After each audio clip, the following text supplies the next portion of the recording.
Now, when you go in wounded and expect the person to provide you medication, but you don't even tell them what disease you have, we are then going to punish them for everything they do. Oh my gosh, that's the worst feeling. Unfortunately, you go in expecting them to be the healer or the doctor to a wound that you didn't create, but you don't even tell them your diagnosis.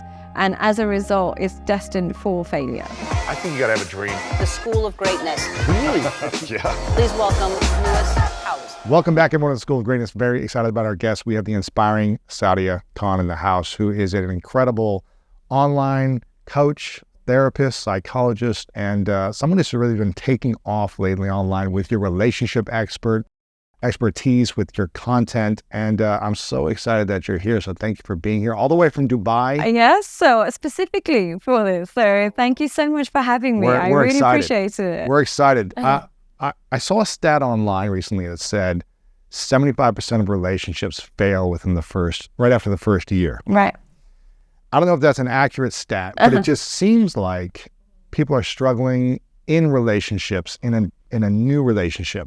They're struggling finding a great partner when they start dating. Yeah. They're struggling trying to figure out, is this the right partner for me? They're struggling to figure out their own wounds and how their traumas interact with someone else's traumas, and is there a good match? All these different things cause people to struggle in relationships and break up within the first year, it seems like. Why do you think people are struggling more than ever today to have a healthy, happy relationship? I would say it's the illusion of options that we've got today that we've never had before in the form of online dating, social media, and pornography. What that means is when we enter relationships, we're almost assessing if that partner is worthy of us. And there's almost an element of narcissism when we walk in. We're like, can I get better? Can I get the most I can get? Is this the most satisfying sexual relationship I've ever had? And if that person doesn't tick every single box off, instead of reflecting on what you need to heal and what you need to bring to the table and how you can help this relationship survive, we simply replace them with the illusion of options. Even if we don't have alternatives, we think we do. So we let go far quicker than we previously would have. Really? What do you think we should be asking ourselves about the person we want to date? Because it sounds like we want to have every box ticked. Like, they have to be perfect, and they have to be funny, and they have to be rich, and they have to be good looking, and they need a good education. But what should we really be asking ourselves before we start dating someone? How are my personal insecurities going to ruin this relationship? Ooh. Yeah, I think that's the first and foremost conversation to have with yourself. How are my insecurities going to ruin this relationship? How are my personal insecurities going to ruin this relationship? Why is that the question we should ask ourselves? Because we go into a relationship almost blind to our own wounds, and they resurface in the relationship, and we blame them for not providing the medication of a wound that existed before we met them. That's so true. Wow. Yeah, so what I mean by that is, say, for example, you grew up financially insecure and you meet a partner who's actually really nice to you, but he might not be able to soothe all your financial insecurities.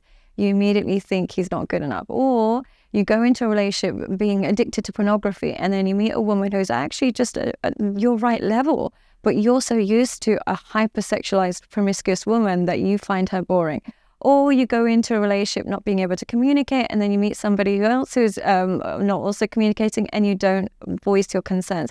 So I would say, ask yourself, how are your insecurities going to ruin this relationship?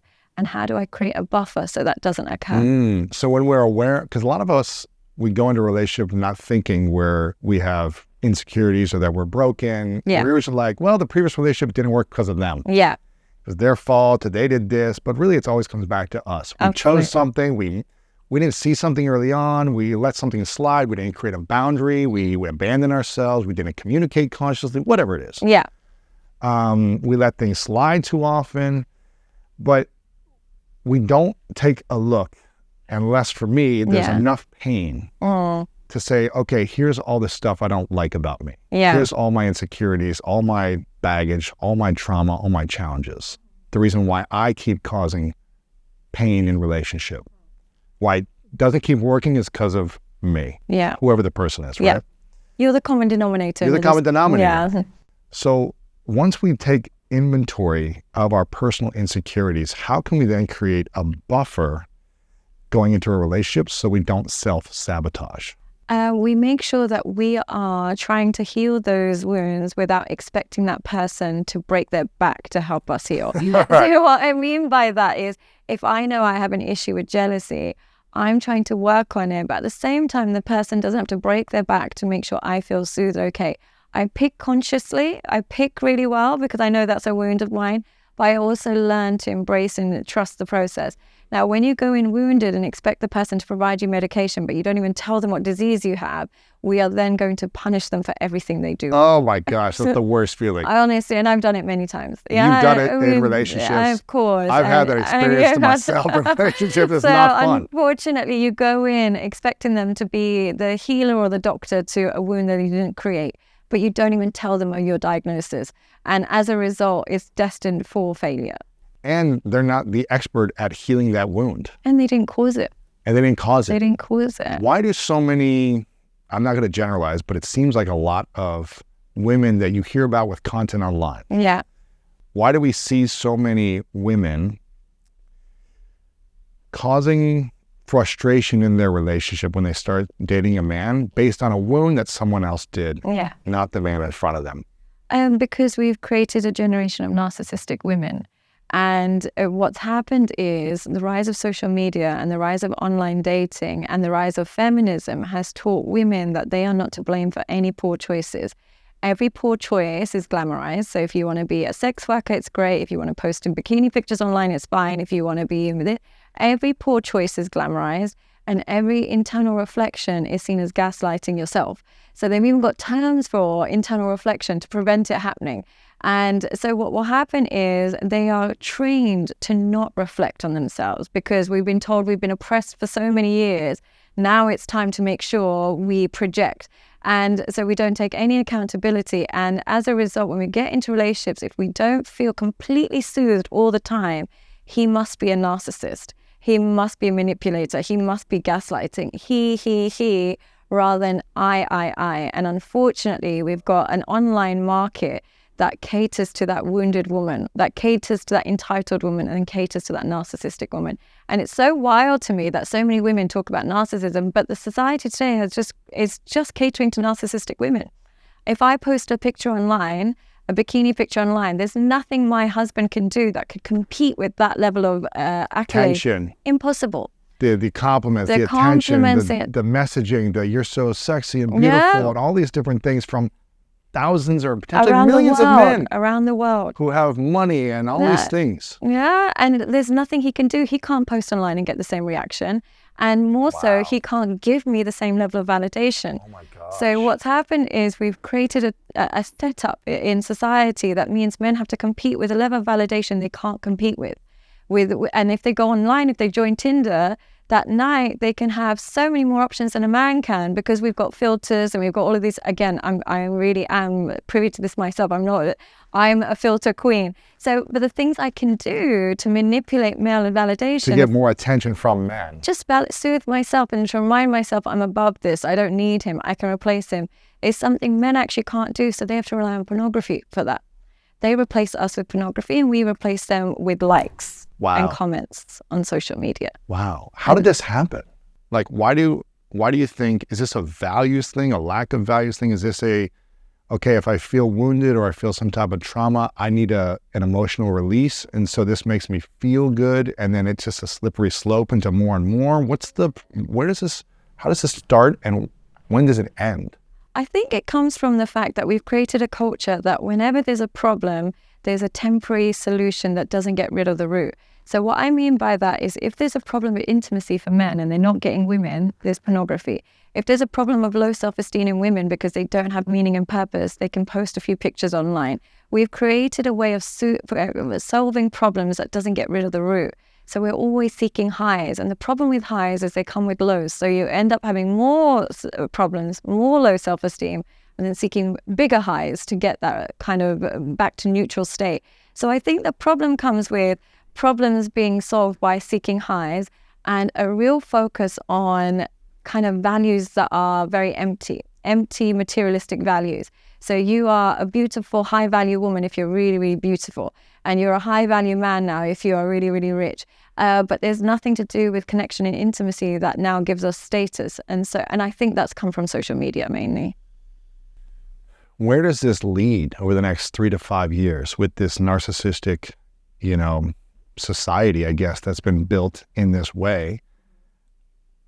What happens for people in relationships? Are people able to find intimacy and connection and stay committed and be actually happy in a healthy relationship, or is it only going to get worse?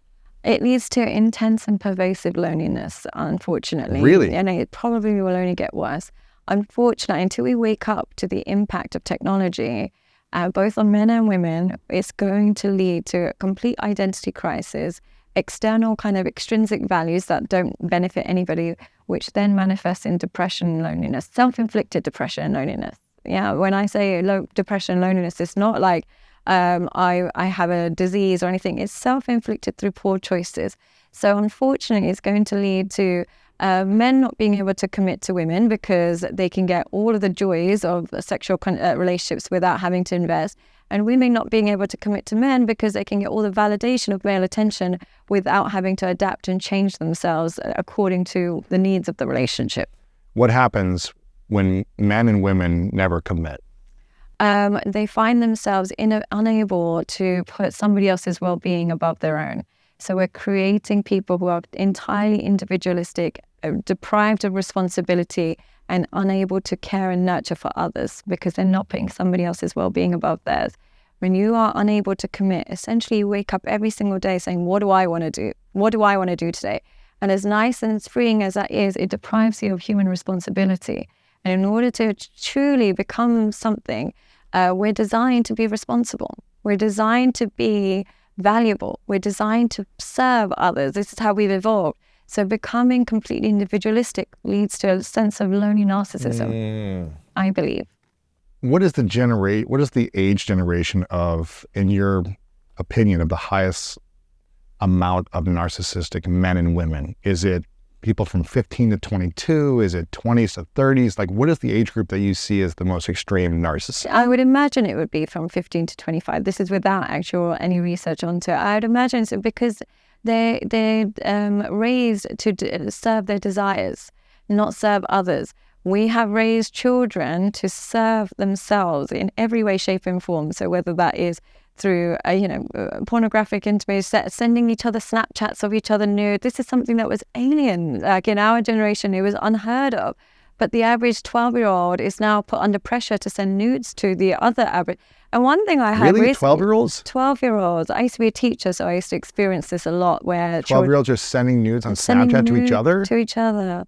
Coerced, to all volunteer. Just to get more attention, right? Yeah. Or to get... And what's so weird is when you work with children, we're always told about predators, and we're always told about sexual assault from old predators. But you would be so surprised at the level and age of sexual predators now. They're aged between 12 and 15 now.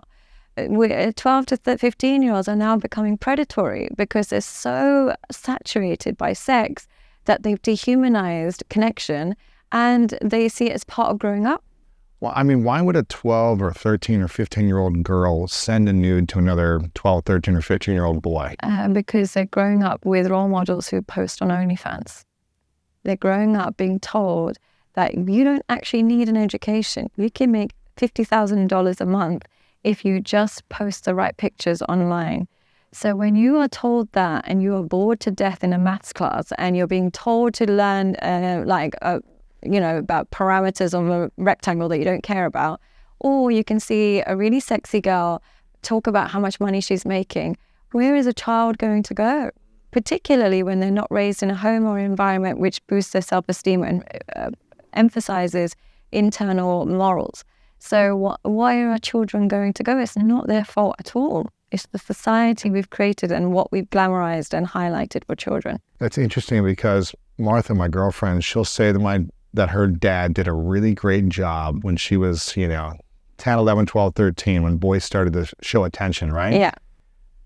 He did a really great job. I'm paraphrasing what she told me, that he used to say, listen, guys are going to tell you you're beautiful. You already know that. Yeah. So don't be wowed when they say you're beautiful, you're pretty, you look attractive. Like, know that you have other values to contribute. And if they don't see those other things, then okay, just they're friends, but don't buy into that type of game. Well, don't let that be the most interesting thing about Exactly. you. And what I find a little bit strange about being online is I'll get a lot of comments about my makeup and my appearance or whatever it is, which is very, very nice. But I didn't understand why that would even be part of the conversation. And I would imagine it's because they assume that if you have a certain appearance, why would you even bother working on your education? Because they almost see it as binary. If you've got one, you don't need the other. Well, you absolutely need the other. You absolutely, because it's the only thing that will exist forever. Your looks is the only depreciating asset you have. Wow. So why would you want to derive your value from it and your self-esteem from it? We know it's depreciating. Because what happens when the looks start to fade in women who've only put their value in their physical appearance? What happens? Well, what happens is they end up with men who are equally shallow. Here's the thing, if I'm just a pretty face, I'm going to end up with a man who only likes pretty faces. Now, the reality is that man is so easily distracted with the next pretty face and the next 25-year-old and the next. So what will happen is you're in a constant competition with people you can't compete with for the rest of your life. And similarly, if I was somebody who just sold sex and I'm going to find a man who's addicted to sex. And men that are addicted to sex will always want novelty. You'll never be enough. So reality is when you create your identity on something so fragile, you attract somebody who's also very fragile, and then you end up in a lonely cycle, unfortunately. Yeah. Whereas when you develop something deep, you attract someone deeper and your connection tends to be more long-lasting, God willing. It tends to be more long-lasting. Right. I think I heard you share recently online something about like financial connection and emotional connection. Yeah. Can you explain more about that? Yeah, I think what's happening, unfortunately, men are being indoctrinated into thinking that as long as you provide financially, you can get the hottest girl in the world, and as a result, you're a high value man and you've made it. But essentially, when you lead with finances, you attract a woman who's emotionally detached, because emotionally present women, finances does not compensate for lack of quality time. No matter how rich a man is, she wants quality time. Whereas emotionally detached women, they don't care if you're gone for 6 months on a business trip, as long as they've got a bag and a house and a Rolls Royce and whatever it is.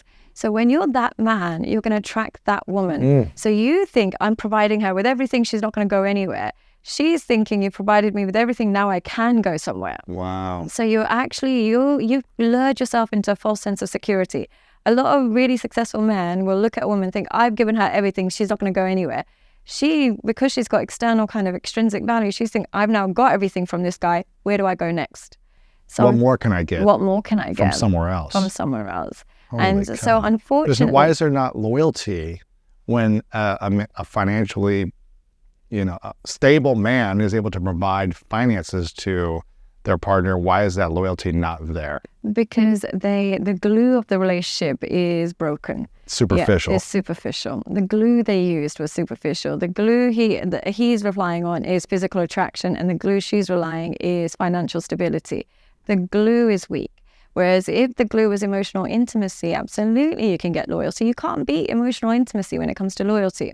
Once you have emotional intimacy, it's very difficult for somebody to be your competition, because they know you in a way that nobody else can, and you can be vulnerable in a way nobody else can. But when you deprive your relationship of emotional intimacy, every single person is your competition.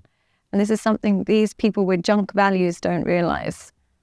Wow. Unfortunately. But did you find that hard? Being so financially successful, did you find it would attract the wrong kind of women?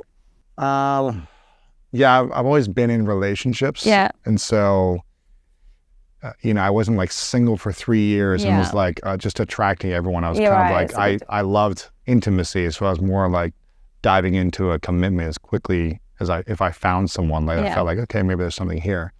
But it just seems like with the content I see online and what I'm hearing from stories from people in the dating world and who've gone through divorce and breakups, like it is a struggle out there. It's what I'm hearing. And I don't know if that's just certain cities in America, or if that's globally, or if it's different in other countries. Is it like that in LA? It's very much like that in cities. I think it's extreme in LA, obviously. Extreme, yeah. And unfortunately, because I come from Dubai and I live in London and stuff like that, I focus on the extremities. I know in simple villages this doesn't happen. Right. But unfortunately, I'm not privy to that. They tend to be healthy and they don't even watch my content. They're happy and they got their kids and they walk their dogs. The people that watch it are the ones that are struggling, and they're usually similar kind of issues. There's only 3 or 4 issues that all my clients will have. What is that? Infidelity, men in very much infidelity on part of the woman.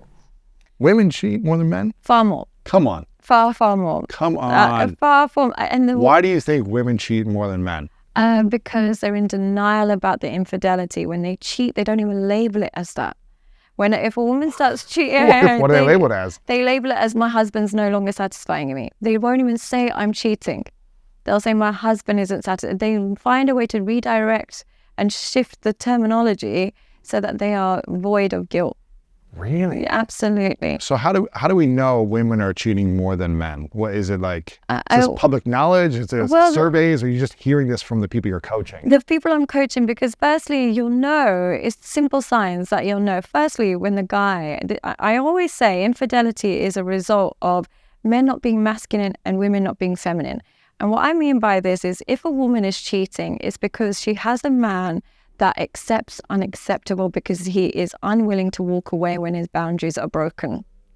So what will happen is when women meet that man, with a good woman with good morals, and she doesn't want that man. She's like, I don't want to weaken. She'll leave. She'll leave. She'll replace him with somebody who has boundaries that suit her morals. But a woman, she won't cheat because she'll have the values of like, this isn't working, it's sad. No, I don't want but somebody. But I'm not going to cheat week. while I'm with you. No desire to cheat. She's not a sexual being. So she's looking for somebody who can lead a household. But the woman who's planning to come home late all the time and planning to go on a bunch of holidays and planning to keep in touch with her ex and planning to post a bunch of provocative pictures online, he's perfect. He's perfect, because he'll maybe pay for everything. He'll maybe sort the house out, maybe give her the kids. He's perfect. So that agreeable. And she can keep getting the validation from all these other men in whoever certain ways. She wants. And he'll say, oh, babe, I don't really like that bikini picture. And she'll say, stop oppressing me. And that will be the end of the conversation. And she'll carry on doing what she wants. And he'll say, oh, you're going to come home today? I'll come home when I want. And that's what he'll say, okay. And because she recognizes he doesn't have the willingness to walk away, when the man isn't masculine, his days are numbered. His days, and good women filter themselves off away from men that are too agreeable. Now, when women get cheated on, again, it's a lack of femininity. And what I mean by that is, honestly, what I've noticed with married men that cheat, it's not that they love somebody else so much or they found someone more beautiful.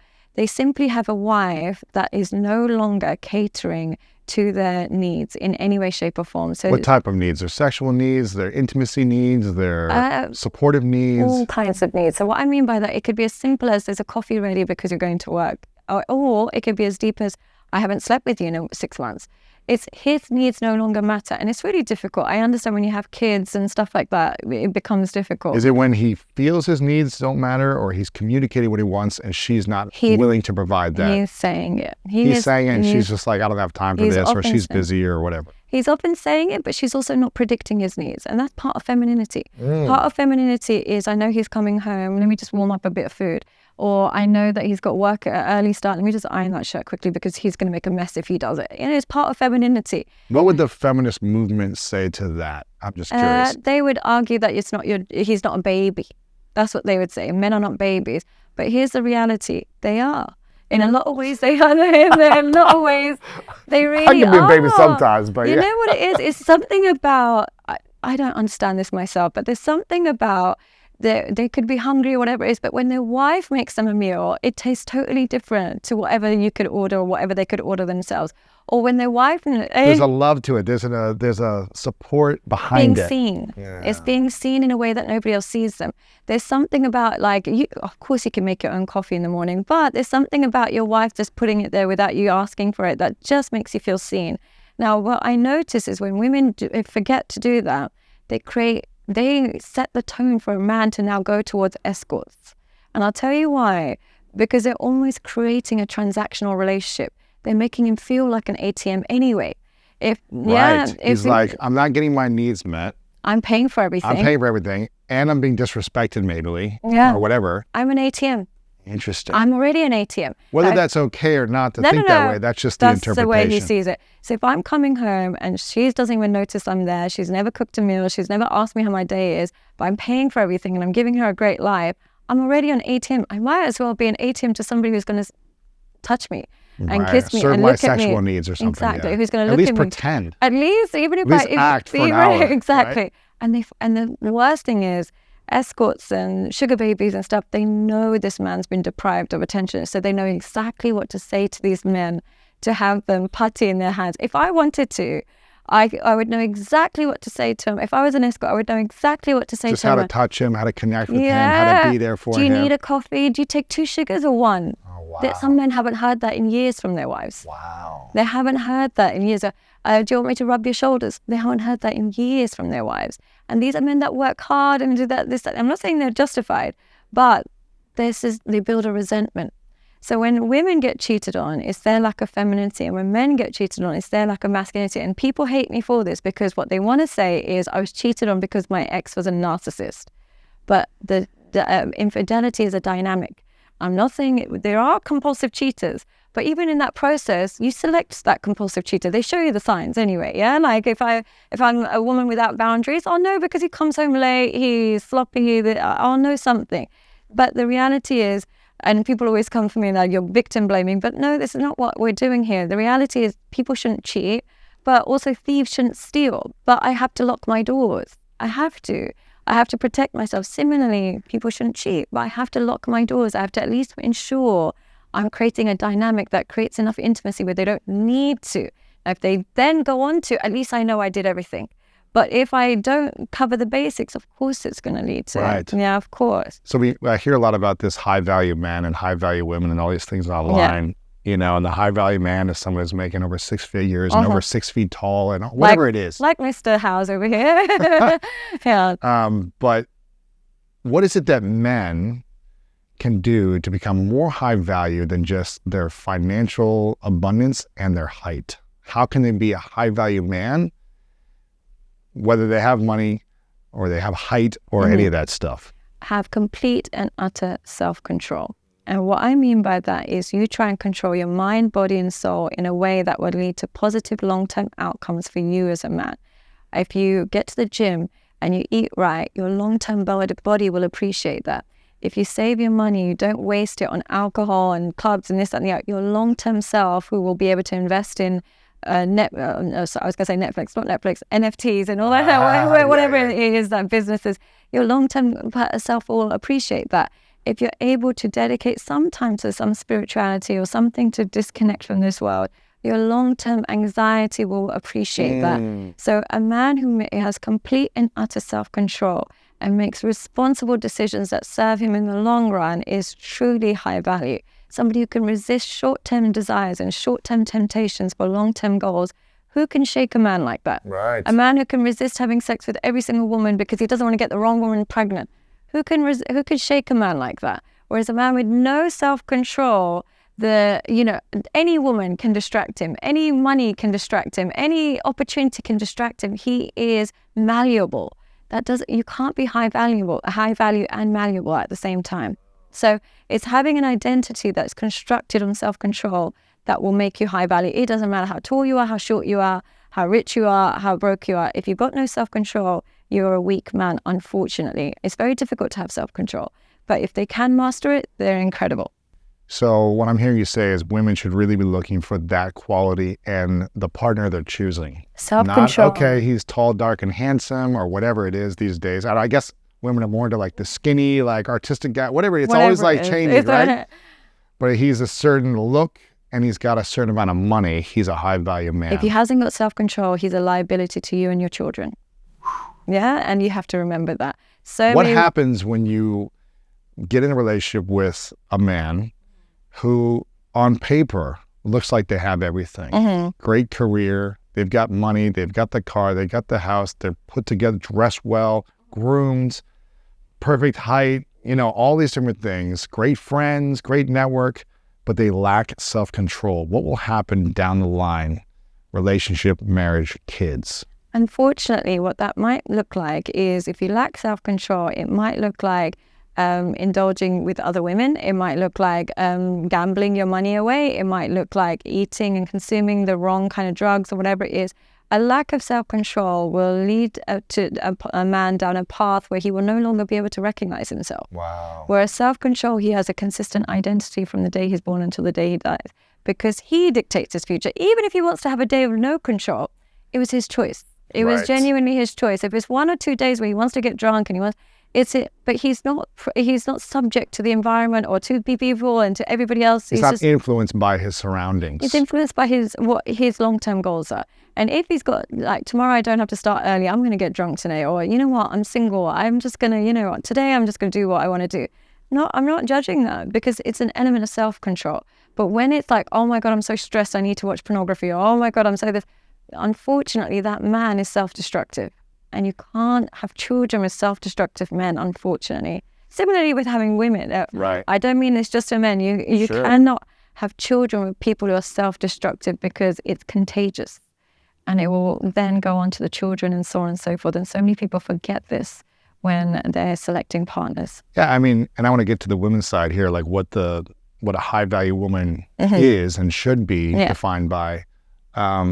But you really can't change your partner that much. No, absolutely not. Once someone has chosen, this is my identity, this is who I am, they have to be the ones to say, I want to improve, grow, transform, heal, change, but you're not going to be able to influence them over and over to be exactly what you want. Yeah. So if you think I'm going to get married to this person, then I'm going to control them, they're going to be miserable when you're controlling them and trying to change them. Absolutely. And also, you've shown them that you accept their unacceptable behavior, so they can't change and respect you.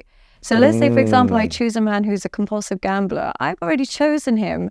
He already knows I have low boundaries. Wow. So I've already shown him I accept the unacceptable. So say if tomorrow he became a really great guy, he's not going to want me. He's going to outgrow this woman with no boundaries who accepts the unacceptable. Women think he's going to be like, oh, I'm so grateful to my ride or die. He's really going to be like, I've outgrown this person, as he should. Because he shouldn't be with a woman that accepts the unacceptable, because she's not incompatible with the new him. Same thing with men and women. She might feel like inferior as he's transforming and growing if she's not willing to do it together with him. Yeah, absolutely. There was no boundaries. Wow. And it's like when you have a manager at work that lets you come in late, lets you, drink on the job, lets you take days off. If one day they stamp their authority, you're going to be like, I'm not listening to you. Right. But when you decide to be better at your job, you're going to want a new workplace, because you want better manager, you want better structure. So same thing happens in all human connections, unfortunately. Absolutely. You got to create that standard and stick to it. You've got to stick to it, unfortunately. So it seems to me that, and correct me if I'm wrong, that in today's society, a high-value woman is someone who is beautiful, attractive, has a, young body, and gets lots of attention from men online. It seems to me like a desirable, high-value woman is perceived that in today. Correct me if I'm wrong. Absolutely, I would agree. What do you think men should be looking at as what a high-value woman is? I think what they classify as a high-value woman is actually truly a narcissistic woman. And what they should be looking at is a woman who has intrinsic rather than extrinsic values. Wow. And what I mean by that is when you select a woman who enjoys explosive kind of attention from men, you're selecting a woman who will never be satisfied with you. Oh, man. Unfortunately. Wow. And you're selecting a woman who relies on external validation for self-esteem. And that will never go in that woman. What you really should be looking at is a woman who has intrinsic values. And now these are things like how connected I am to my friends and family. How much do I serve my community? How much can I look after you and your well-being? How much self-esteem do I derive from having a purpose and loving those around me? Unfortunately, they look at what is packaged the best way. And that woman is, unfortunately, she's unattainable because she's emotionally broken. To require that much validation can't be healthy. And I say this as a woman who's online myself, and people could very much argue the same for me. But one thing I noticed is if I look at my DMs, they're endless, and I don't show skin, I don't show body. It's not that kind of content. So I think, and it annoys me. I'll see it and I'll just quickly, this is nonsense.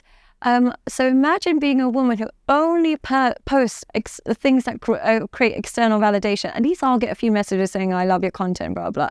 But you're just posting your body. You're just getting, I love your tits. I love your boobs. This is a woman who wants that.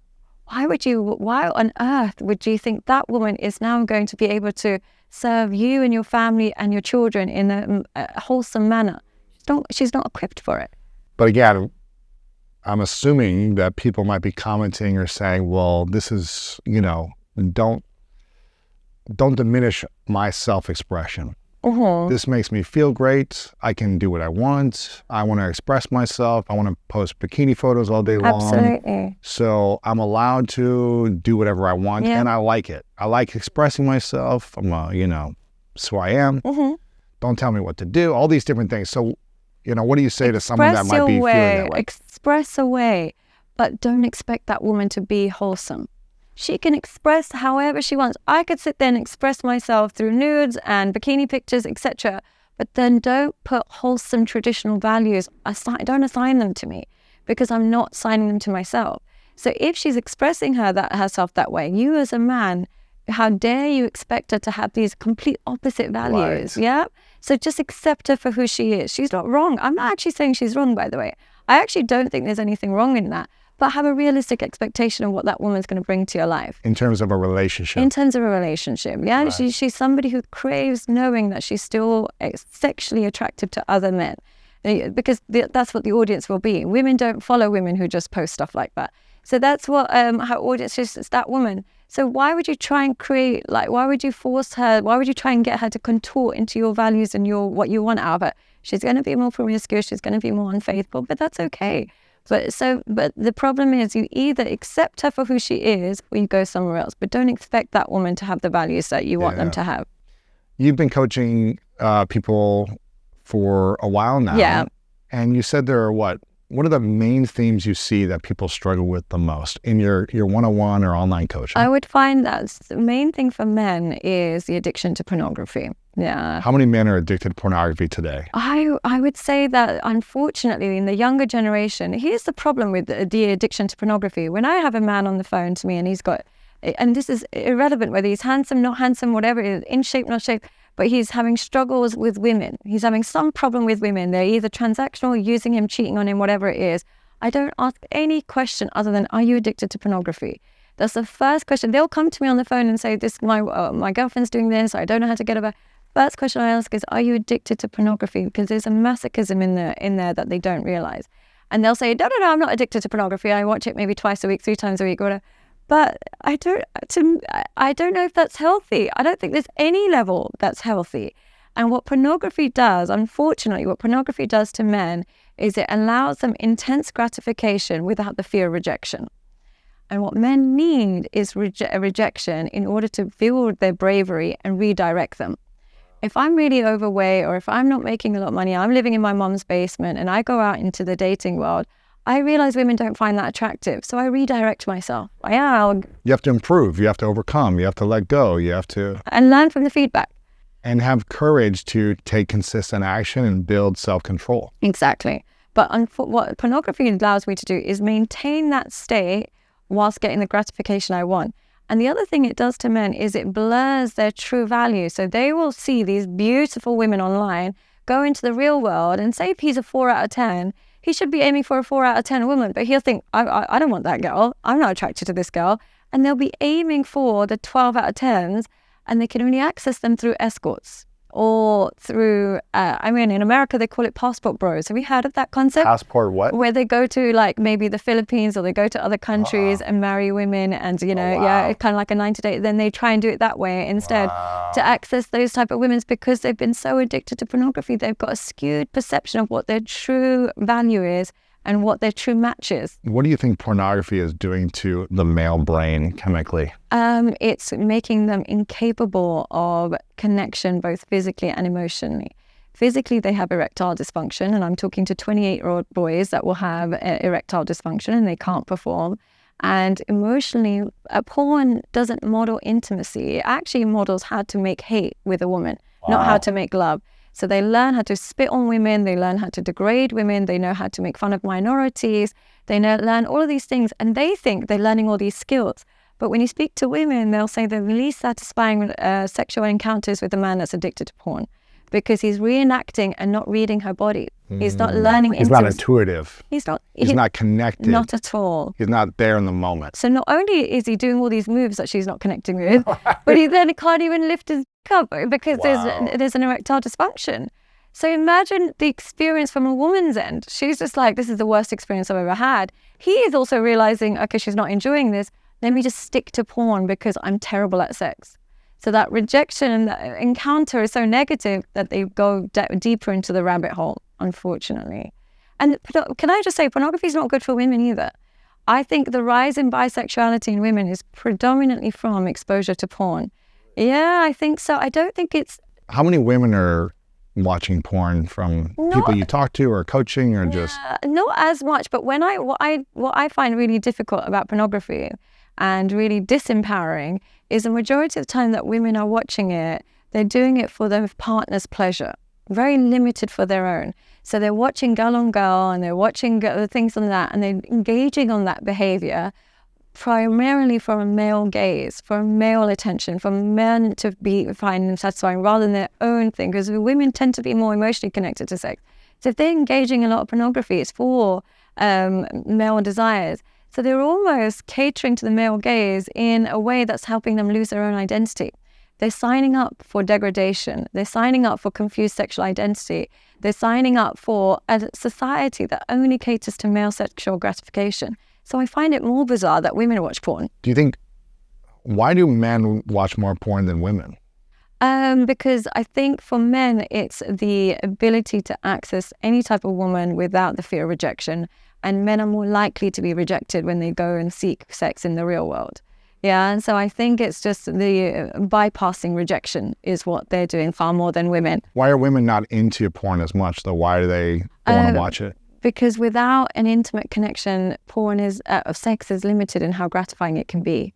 Yeah, it's almost like having a cake without sugar. Like without the ingredient of intimacy, it's just a bunch of empty calories and it's not worth the taste.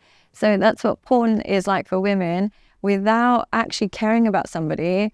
And sometimes they'll watch it, but they're still trying to learn how to please their partner through it. So there's an element of my partner. Whereas for men, it's just to bypass the rejection that they don't want to face. Wow. Yeah, unfortunately.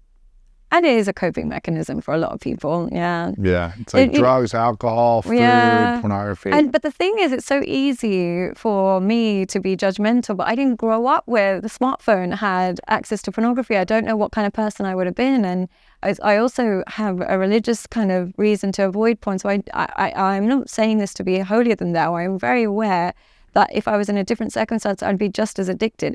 But it's so bad for us. It's so bad for couples and intimacy and everything. It's so terrible. And it's something that's almost just accepted. What I find so shocking is if I was to watch a child be abused and get joy out of that, I would be arrested, rightly so. But cut to 20 years when that child is now engaging in voluntary sex work, which is usually most sex-offended children go on to do sex work, it's accepted. Voluntary, because what happens when a child's been abused, they often try and regain control by engaging in sex work. Wow. It's their way of reestablishing control and boundaries that were ripped off them. So they're thinking, now I'll monetize it and take some control. So usually most people who work in the sex industry have a history of child abuse, sexual abuse.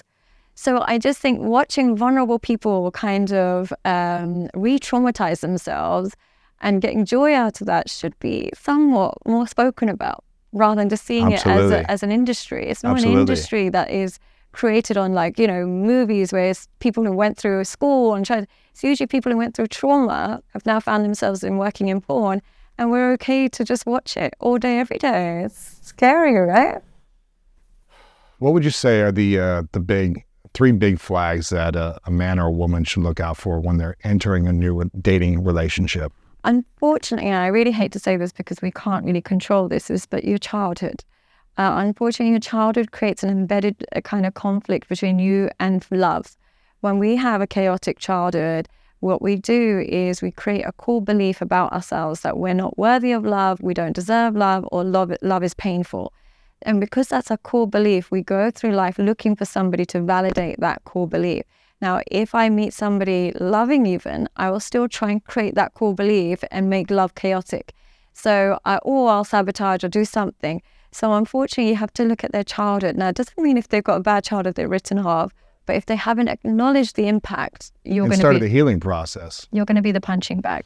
Oh man, Unfortunately, I've been punched a lot. Have you noticed that as well? I've been punched a lot in my past. What kind of things do women bring, like in their past childhood? Well, I think it's the responsibility of each partner to ask those questions. Yeah. To and I lacked the inability to. I saw that, and that was what attracted me because I was wounded in my childhood, right? Yeah. So it's like, okay, we're both wounded. We're in this together. Yeah. So I was the punching bag and kept sticking around because I lacked the courage, confidence, the skills, the security in self to walk away from the feeling of love and intimacy, the feeling of connection, the false feeling. Well, that broken childhood gives women some intensity that makes a man feel really loved in the moments. Absolutely. And it's honestly, they give you really passionate kind of sexual relations as well, because they almost treat you like you're temporary.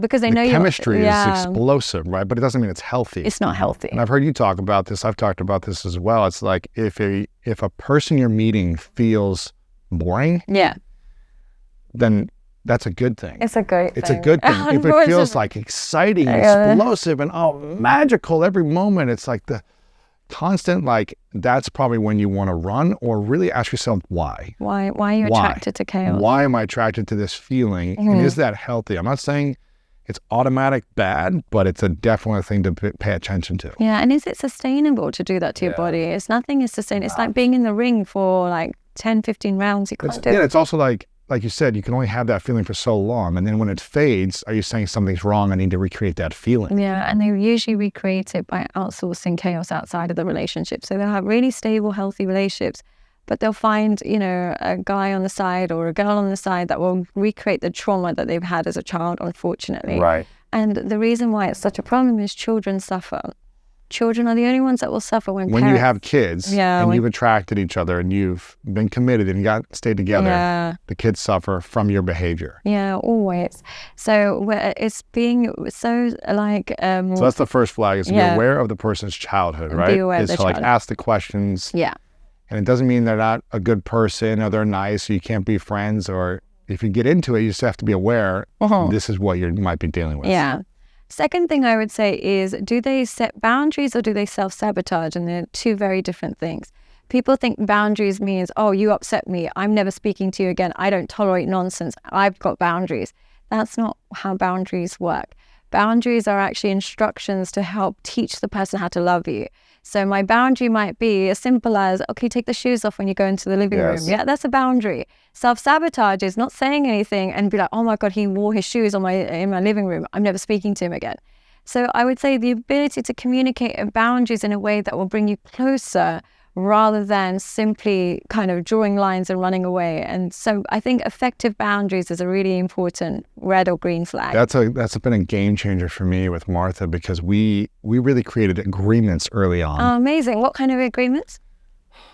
Man, we did so many early on that were just like, anytime there might have been a little like, oh, that didn't feel that good, or disturbance, as opposed to us just letting it slide, each one of us were like, I don't know if I like that. I'm not saying you're wrong here, but I would just like for us to create this agreement so that I don't feel weird and I don't feel like you're taking advantage or whatever it might be. So, and what was it like? One of them was like, early in a relationship, you're talking all the time, morning, day, and night. And there was a couple of times where it was like 1 a.m. We had some like minor disturbances. There was like just confusion. We're both tired. It's getting in a loop. We're not finding a resolution to this like challenge. And so we both came to the agreement, like, let's not have these conversations in bed. Right. Like, it doesn't really seem to go well these last couple of times. It's not like it was horrible or explosive. It's just like we woke up tired, like we didn't find a resolution. It didn't feel good. Let's just have the conversation during the day when we're both awake. Okay. Now when we hit the bed and then we start talking about something that was upsetting, and that has created so much peace because we both have an agreement. Amazing. We created a healthy boundary by calling it an agreement. Yeah. And we stick to that standard. Right. And previous relationships, what would you do instead? Oh, I would just try to solve the problem, stay up all night. I Yeah. would just, and then it would just escalate to like frustration and exhaustion and then resentment the next day. Like, why is this happening? And then it repeats again every few weeks. Okay. So this is, it's now healthy. I explain to you what I need and we do it accordingly. Exactly. Amazing. Yeah. And making sure both of you are able to communicate what you need so there is an agreement and making sure you both agree on that. Amazing. So if Very she lucky wasn't, to find a partner. Oh my God, I'm blessed. Very lucky. I'm blessed. Praise be to God. I'm blessed. Okay, so do they set boundaries or do they self-sabotage? Yeah. That's the second green or red flag. What's the third? Competition or cooperation. And what I mean by that is when you have a partner that values your well-being and wants to see you feel less anxious, wants to see you feel happy, wants you to feel connected, they are cooperative. So when you say things like, oh, babe, I haven't heard from you all day, they're like, oh, I'm so sorry, I completely forgot. I'll call you in 5 minutes. Give me 10 minutes, I'll call you. But other times you'll have a partner where you say, oh, I haven't heard from you. Stop trying to control me. You're always taking over. You're so needy.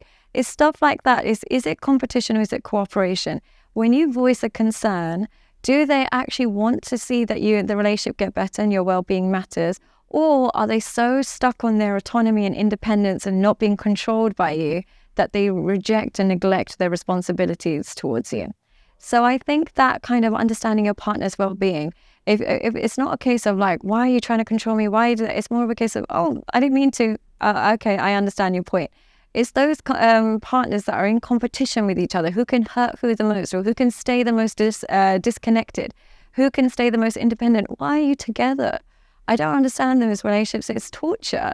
It's real torture. So it's like, oh, I'm liking extra pictures. She told me not to like pictures. Now I'm going to do 10 times more. Oh, he told me not to post bikini pictures. Now I'm going to post 10 times more. Why are you together if you're going to hurt each other? Because hurting them should be hurting you if you're in a healthy relationship. And prioritizing their well-being is a form of prioritizing your own well-being if you're in a healthy relationship. So that cooperation should be there. If it's not there, then try and avoid that person, unfortunately. My work is about helping people have the difficult conversations that they need to have, want to have, don't know how to have. As long as they want to, I can do something. Right. If they think they know it all, and if they think they know you even better than you know yourself, and that they have no curiosity,